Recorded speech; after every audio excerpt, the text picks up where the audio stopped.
C'est un phénomène qui grandit chaque année un petit peu plus partout en France, le succès des concours d'éloquence. L'Université de Guyane a organisé cette année la 4e édition de son concours d'éloquence. 18 candidats étaient en lice au départ, puis la finale a eu lieu la semaine dernière. Nous recevons ce matin justement les 2 finalistes de ce concours, Rania Dada et Alex Coudray. Bonjour à tous les deux. Bonjour. Merci d'être avec nous ce matin. Rania, on va commencer avec vous. Honneur à la gagnante puisque c'est vous qui avez remporté le concours. Pourquoi est-ce que vous avez décidé, qu'est-ce qui vous a motivé à vouloir vous inscrire à ce concours ? Ce qui m'a motivé, c'est le fait que je fasse droit et que la plaidoirie soit le fondement de ce qu'on fait, ce que font les avocats et les juges, ce que je veux devenir. Donc un entraînement au final pour votre future carrière. C'est ça. D'accord. Et de votre côté, Alex Coudray ? Moi, c'est plus par plaisir de la parole. Ouais. Vraiment, c'est vrai que dans beaucoup de fonctions et de métiers, on utilise la parole, mais surtout par plaisir de pouvoir parler, pouvoir m'exprimer, ce que j'aime déjà faire en cours, mais de pouvoir le faire de façon plus structurée. Ça faisait un moment que vous réfléchissiez à ce concours ? Non, pas du tout. Non ? Quand j'ai découvert le concours, c'est vraiment du hasard. Je connaissais même pas du tout l'art oratoire, l'art de plaider et tout ça. Et ça a vraiment été une découverte et qui m'a beaucoup plu, ça que je me suis lancé. Et de votre côté, Rania, ça faisait longtemps que vous vouliez participer à ce concours d'éloquence ? Pas du tout. Ça s'est décidé cette année du coup ? Oui, ça a été sur un coup de tête. Et alors donc, quel est le bilan que vous tirez de ce concours et de cette victoire ? Beaucoup de bonnes choses, ouais. Énormément de bonnes choses. J'ai pu améliorer ma façon de parler. Enfin, je suis devenue beaucoup plus audacieuse devant un public. Et les différents conseils qu'on m'a donnés me permettra d'avancer, que ce soit dans la vie ou dans le concours national. Justement, on reviendra tout à l'heure sur ces petites choses à savoir pour bien parler, pour mieux parler en public. Prendre la parole en public, c'est quelque chose que vous saviez faire avant de participer à ce concours ? Oui, je savais prendre la parole en public, peut-être avec plus de timidité, mais je le faisais déjà. Parce que c'est vrai que si on ne suit pas des cours de théâtre, par exemple, prendre la parole devant autant de personnes en une seule fois, c'est quelque chose qui est assez rare. Oui, c'est super compliqué. Il faut aussi se convaincre soi-même qu'en fait, si on fait une erreur, ça va passer et qu'on va forcément nous critiquer. Et de votre côté, Alex Coudray, est-ce que c'est quelque chose que vous saviez faire avant de participer à ce concours ? Oui. Oui. Pendant que vous posiez la question, j'y réfléchissais. Oui, depuis très tôt, très jeune. Comme j'ai toujours été très, très passionné par les choses, je me souviens que en CE1, par exemple, je présentais déjà des exposés sur les dinosaures, sur certaines choses, et donc j'avais toujours eu cette aisance à parler à l'oral, à présenter, à partager une passion. Et ce qui est vraiment l'art oratoire, c'est vraiment partager, je pense, une passion, partager l'art de parler, l'art de bien parler. Et donc j'ai toujours eu beaucoup de facilité, même en première année de droit, beaucoup d'étudiants qui étaient avec moi vous diront que j'étais l'un des seuls à lever le doigt, à parler en plein amphi, et j'adore ça et j'aime ça. Donc vous n'êtes pas un timide de base ? Si, mais plus quand on est peu nombreux. Mais finalement, devant un public, cette timidité disparaît. Et de l'autre côté, Rania Dada, est-ce que vous pensez que les concours d'éloquence n'est pas justement pour les timides ou c'est pour tout le monde ? Ça peut permettre de passer outre sa timidité, sa peur de base de parler en public ? C'est pour tout le monde. Enfin, ça aide vraiment, mais vraiment à vaincre cette timidité qu'on a. Et ça aide souvent à pouvoir se sociabiliser avec les autres. Se dire que si on fait une erreur, si ça dérange les autres, c'est pas grave. Et que on avance, quoi. C'est aussi pour les timides, du coup. C'est ça. Ce qu'il faut peut-être dire aussi, c'est que l'éloquence, l'art de bien parler, l'art de la rhétorique, l'art du discours, ce n'est pas que pour les plaidoiries au tribunal. Vous nous avez expliqué tous les deux que vous êtes étudiants en droit, c'est bien ça, je fais pas d'erreur. Mais finalement, bien parler, c'est quelque chose d'utile pour tous les jours, au quotidien. Qui est-ce qui veut répondre peut-être sur ce point d'abord ? Alex, à vous ? Oui, pourquoi pas. Oui, au quotidien, c'est essentiel. Malheureusement, l'habit fait un peu le moine. Et quelqu'un qui parle bien dans une administration va mieux passer, va plus dans un entretien d'embauche, va avoir beaucoup plus de facilité à partager ses points forts, ce qu'il a à faire valoir dans une entreprise. Donc non, au quotidien, c'est important. Même, je ne suis pas pour demander de l'aide à quelqu'un. L'éloquence est vraiment importante. Rania, vous partagez cet avis ? Oui, je partage cet avis. Oui. C'est quelque chose que vous remarquez au quotidien aussi. Si on ne sait pas bien parler, au final, on ne peut pas faire entendre sa voix et c'est compliqué justement d'exister socialement vis-à-vis des autres. C'est ça, c'est compliqué comment expliquer ça? C'est compliqué de se faire comprendre, surtout. Est-ce que ça vous a appris à mieux argumenter aussi ce concours?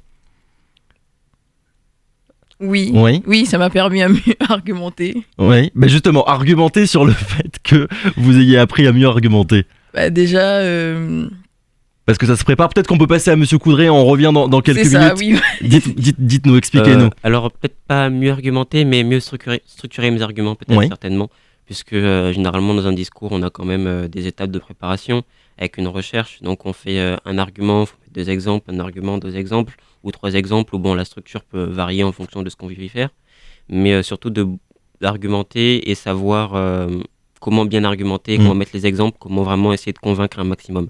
Vraiment, je pense que ça m'a permis de voir plus en profondeur comment composer un discours, comment mieux convaincre et donc comment mieux argumenter. Vous partagez cet avis sur le temps de préparation justement pour que son argumentation soit la plus solide possible le jour J? C'est ça, surtout au moment de la réfutation. Faut vraiment... Alors la réfutation, c'est quoi pour les auditeurs qui n'ont pas pu assister au concours d'éloquence? Ça correspond à quoi concrètement? La réfutation, c'est quand, on va dire, on va essayer de deviner ce que l'autre adversaire pourrait dire dans son discours. Parce que pour qu'on comprenne bien, vous avez une question qui est la même pour tous les deux, c'est bien ça? La question d'ailleurs pour la finale, c'était quoi? Vaut-il mieux une douce guerre qu'une paix sanglante? Une douce guerre qu'une paix sanglante. Et donc l'un de vous avait le oui, l'autre avait le non. Oui. C'est bien ça? Exactement. Et la réfutation, c'était donc le moment où on essaye de comprendre les arguments que l'autre va dire avant même que nous-mêmes on parle. Exactement. On va passer à une autre question. Il y a beaucoup de Français, il y a beaucoup de Guyanais qui se considèrent mauvais à l'oral. Chaque année, il y a beaucoup d'études qui sortent sur la question. Est-ce que pour développer le talent oratoire de tout le monde, il ne faudrait pas finalement étendre ces concours, faire en sorte que des collégiens ou même des lycéens aient l'opportunité de participer à ce genre de concours? Qui est-ce qui a envie de répondre d'abord en premier? Je peux le faire? Oui, allez-y. Pour voir un peu l'association Ton Coin Éloquent. Justement, dans le cadre des activités de l'association, on a plusieurs partenariats avec certains collèges. Je vais citer le collège Jean Batobo, dont la directrice est José Lavener et la marraine de l'association. Et d'autres collèges, que ce soit sur Macouria et Zurkayen, sont partenaires. Et donc, on a ce dialogue avec certains jeunes. Ensuite, on prévoit d'autres choses qui permettent. Mais en général, oui, il faut oser avoir la parole, même si on n'a pas forcément de cours, d'aide, il faut quand même oser. En France, on est beaucoup touché par l'illettrisme aujourd'hui, parce qu'on a juste peur d'écrire ou peur de lire, et finalement on reste dans ce cercle vicieux-là. Et donc il faut vraiment essayer d'oser parler, même si on parle mal, même si on considère qu'on a une difficulté dans la langue, dans le vocabulaire, dans la grammaire, il faut essayer, il faut se lancer. Et nous, ceux qui savons bien parler, arrêtez de juger. Vraiment, c'est justement ce dialogue de cœur à cœur, j'ai envie de dire. Il faut permettre aux jeunes de mieux parler, de plus parler. C'est ça, aux jeunes et aussi aux étrangers. Il faut leur permettre d'avoir le droit de parler et d'avoir aussi le droit de se tromper. Parce que, comme dit Alex, il faut que nous qui savons parler, nous arrêtions de les critiquer et les aidions à aller de l'avant. Parce que finalement, là vous êtes tous les deux à l'université, si vous participez à ce concours, c'est que de base vous vous sentez suffisamment en confiance quand même pour y participer.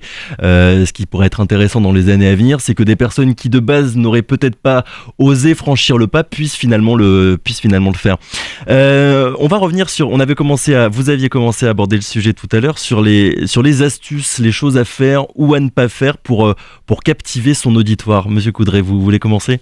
Pourquoi pas? Alors, chose à faire, ne pas être ennuyant. C'est un peu le piège des fois, c'est qu'on a des sujets un peu spéciaux qui peuvent être des sujets un peu philosophiques. Et donc, on peut avoir vite tendance à, surtout qu'on a 10 minutes à tenir, à partir sur de la dissertation philosophique et donc ennuyer très vite le public. Mais donc, il faut vraiment essayer de le captiver avec beaucoup par exemple, d'orateurs.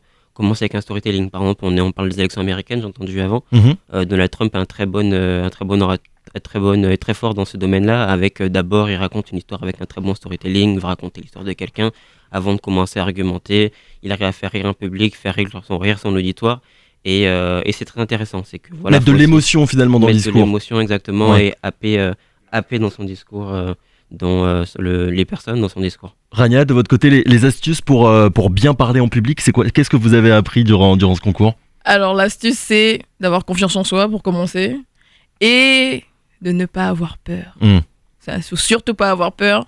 Et comme le disait Maître Alalaoui, il faut bien commencer son introduction, sinon après on se perd et on a... Enfin, et c'est dur de rattraper l'attention. C'est ça, c'est dur de se rattraper après. Ouais. Et chose à ne pas faire, j'ai dit quelque chose à ne pas faire, enfin, chose à faire...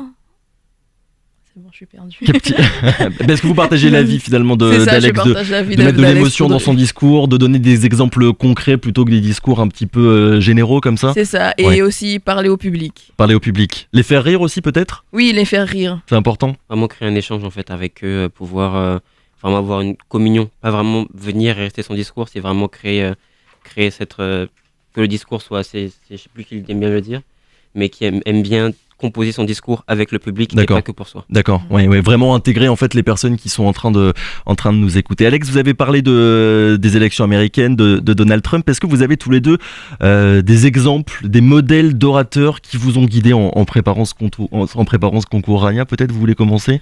Alors, c'est une série, hein. C'est Annalise Keating. C'est une femme, lorsqu'elle arrive dans le tribunal, tu sens qu'elle est là. Et quand elle commence à parler...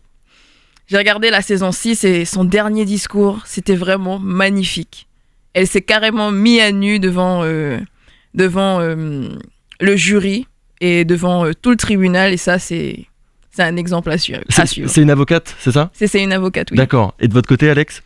J'en citerai 3, personnellement. Alors, je commencerai par quelqu'un d'ici, Christiane Taubira, qui on l'a vu... Elle parle assez peu finalement en ce moment dans les émissions, je trouve en termes de politique, mais qui a vraiment cette façon de parler, cette aisance, et c'est très beau de pouvoir voir finalement une femme noire aujourd'hui qui s'exprime, qui a une telle maîtrise de la langue française, une telle maîtrise de la rhétorique, de la façon de parler.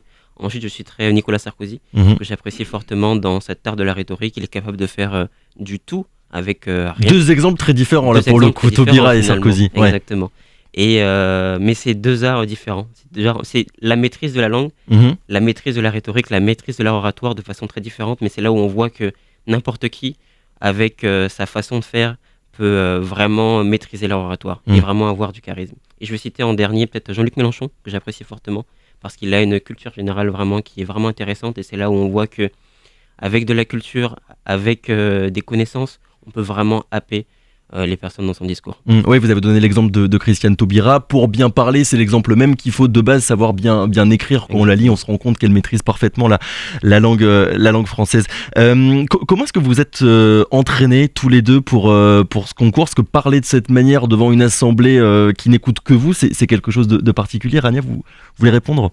Moi, personnellement, j'ai eu l'aide de Nicolas Rafoul, qui est un bon ami à moi. Et je me suis entraînée. Parce que s'entraîner chez soi à la maison, c'est pas la même chose que d'un seul coup aller devant un amphithéâtre. C'est pas vraiment pas la même chose. Surtout, pour gérer le temps. Ouais. Soit j'ai fait un temps pile, par exemple 10 minutes. C'était 10 minutes que vous avez dit maximum. 10 minutes maximum. Mais il y a des moments où j'ai fait 13 minutes ou 11 minutes. Donc voilà. Gérer le temps, gérer le stress et pouvoir trouver des vrais arguments pour convaincre justement le jury. Le stress d'ailleurs, juste avant de passer, ça va? C'est quelque chose que vous arriviez à passer outre? Ouais, oui. Ça allait? Et de votre côté, Alex, l'entraînement, ça s'est passé comment? L'entraînement, c'est quelque chose d'assez spécial. Finalement, c'est beaucoup de, comme dirait Sharna, c'est beaucoup de visualisation. Vraiment... Finalement, le travail qui se fait à la maison, finalement, de récitation, est un peu le même, finalement, devant un public. C'est vraiment juste que on y rajoute un public, on y rajoute des gens qui rient, qui pleurent, j'allais dire. C'est plus difficile de faire quand même pleurer les gens que les faire rire. Mais vraiment, je trouve qu'il n'y a pas une très grande différence une fois qu'on s'y imagine. Apprendre à bien parler, en fait, ça commence juste aussi à bien connaître sa voix et à s'entraîner tout seul chez soi à la maison. Oui, je pense. Bon. C'est être à l'aise avec soi. Dernière question, parce que le temps file.